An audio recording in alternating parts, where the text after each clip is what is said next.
at first you practice in non-problematic situations, you practice being the presence, not having all these moments when you don't add thought. So you walk around looking at the lights, an object, your hand, the flowers, a glass of water.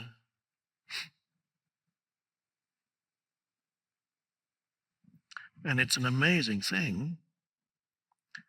When you're trapped in thinking, the entire sense-perceived world that continuously surrounds you is just a peripheral phenomenon, because most of your attention is trapped in thought.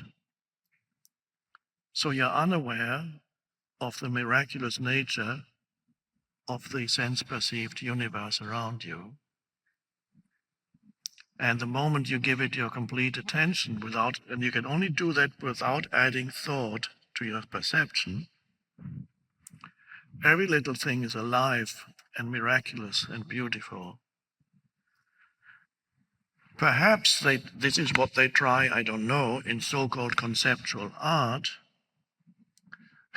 When you go into an art gallery and there you have an exhibit, it tells you who the artist is, and all you see is on the floor or on a table is an everyday object, a can of beans.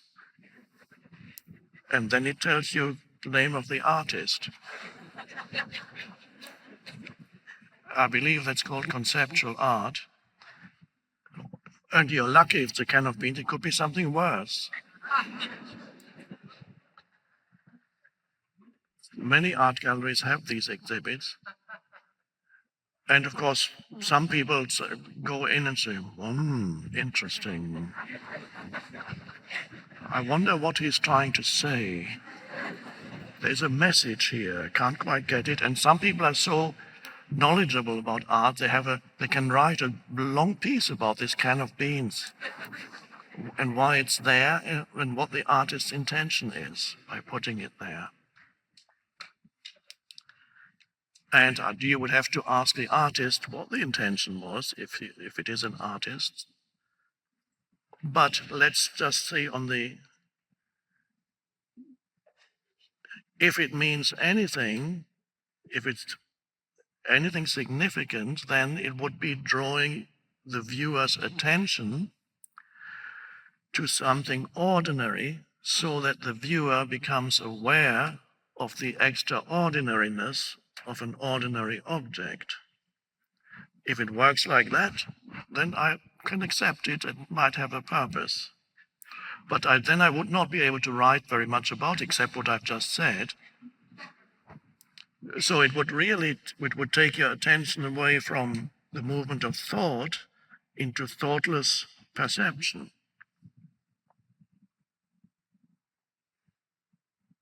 So that would be conceptual art. Then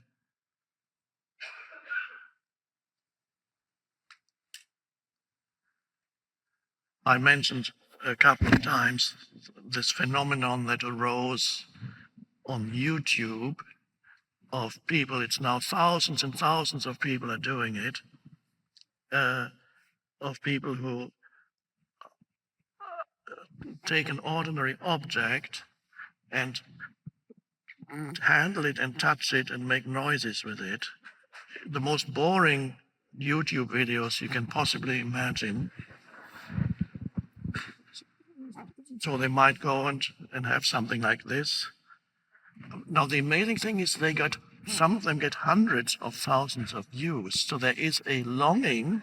They're not called spiritual, but the good ones have a spiritual dimension to them. There's a longing in the collective for that kind of thoughtless perception, because it does, by looking at those videos, you either fall asleep and many people do, they use it in order to go to sleep, or you enter that state of presence and you suddenly become aware that a simple object has an aliveness and a beauty that you didn't know before. So when somebody goes,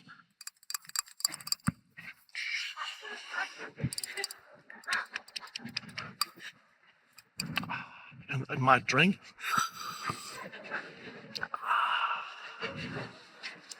and people watch that. And some of these are 30 minutes long. I watched some of them myself, but I watched them for anthropological reasons.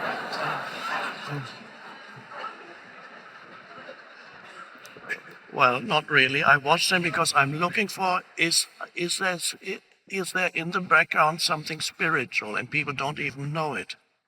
The people who are watching it, there's a longing in humans to be free of the incessant noise of their minds. And those videos they're called ASMR for some reason, autonomous sensor meridian response. Some people claim that produce tingles in their bodies, but many others just watch because they stop thinking while they watch. Most people who watch them probably fall below thought. And a few, especially for the good videos, probably rise up into presence. And you become aware that an ordinary thing can be extraordinary. It has an extraordinary presence. So if you haven't heard of it, look it up on YouTube, ASMR. Now, because it's become so popular, there are many bad ones. But somehow there's a self-selecting process at work, and if you look at the number of views, the better ones have like 100,000 views or more, with the exception of some produced by young ladies who reveal aspects of their body while they're doing it. So that could be misleading. They're not necessarily good.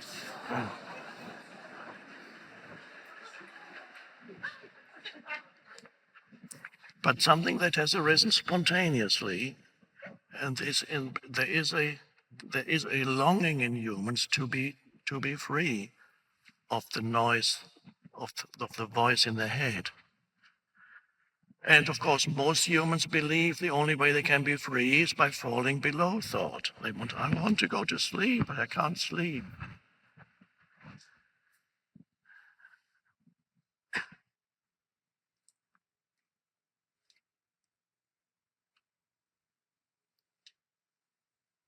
So whether it's conceptual art or those videos, there is a truth there, and that is the world of ordinary things is also extraordinary. The multiplicity of this universe that surrounds us, the multiplicity of life forms, of things, of beings, is quite miraculous.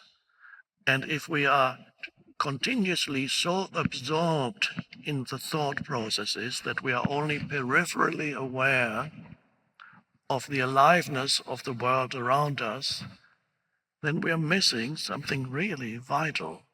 And that's again, it's to do with being too absorbed in one's mind-made sense of self. In that, and occasionally they say, "Oh, look, that's a lovely flower. Oh, that's a nice sunset. 3 seconds." But I have other problems to think about. More important things on my mind. I have a lot on my mind. Don't have time for sunsets. Don't have time for beauty. What are you talking about, beauty? I've got problems.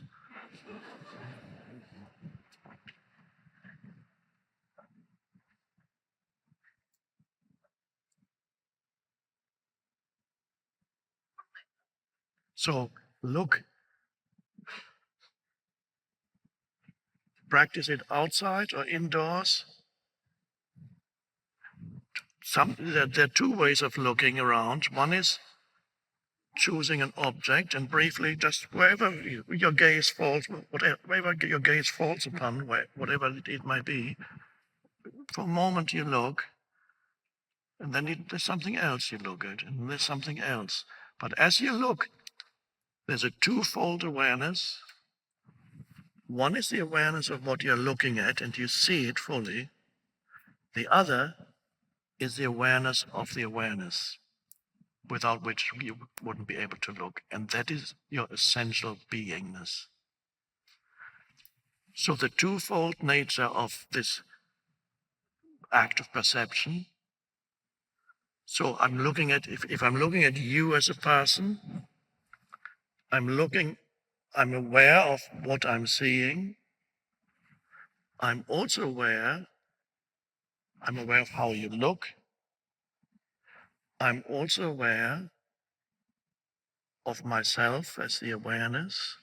And because I'm aware of myself as the awareness, I'm aware of more in yourself, in you, than the external appearance.